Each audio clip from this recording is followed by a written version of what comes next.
500 watching points. Watching point number 71. Watch, lest your thought be frightened, discouraged, or confused by Mrs. Eddy's insistence that teachers fit students to guard themselves against the would-be mental assassin, who, she declares, attempts to kill morally and physically. Science and Health, page 445. A mental assassin attempts murder in the mental realm, attacking mind rather than body. When you realize that God is mind, and mind is the true life reflected by man, then it becomes plain that Mrs. Eddy must be referring to erroneous suggestions which tend to darken and depress one's spontaneous reflection of life, God, so that he loses his sense of conscious spiritual dominion. The mental assassins, when they attacked the Master, did not merely try to kill his body. They attempted to kill the Christ idea, to darken his spiritual consciousness or reflection, which was his real life. By crucifying him, they sought to reach and destroy his reflection of God by abusing his body. They failed because the Master let none of these things move him. If man truly lives by a continuous influx of reflected spiritual ideas, a mental assassin, to be successful, would have to cut him off from that daily supply.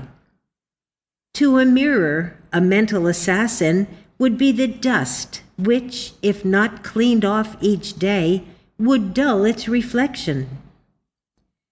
Adam Dickey was directed by Mrs. Eddy to swear before God that he would record that if she should ever leave here, it would be because she was mentally murdered.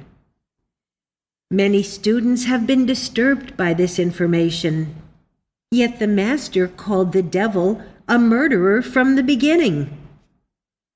On page 47 of Miscellaneous Writings, we read, "That which has a beginning must have an ending." If suggestion can persuade a mortal that he had a beginning or a birth into matter, in that acceptance hides murder or inevitable death.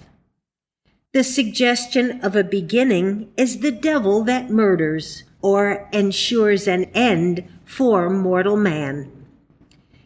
In stating what she did to Mr. Dickey, Mrs. Eddy was rebuking the malpractice in connection with birth and age, endeavoring to bring out its culmination in Mrs. Eddy of a belief of death, which she felt from members of her household as well as from the world, and which acted as a darkener of her spiritual thought.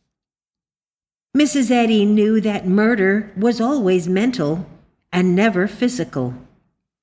Every mortal that dies is mentally murdered. Only when a student establishes his freedom from human thinking and mesmerism and seeks refuge in the secret place of the Most High is he completely protected from the mental assassin.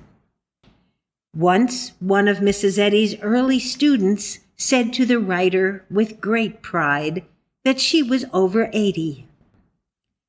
A pang smote him, because he recognized in this admission the mental assassin going unrebuked, which, as a metaphysician, she should have detected and handled, since it was the effort to make her end certain by the admission of birth and time.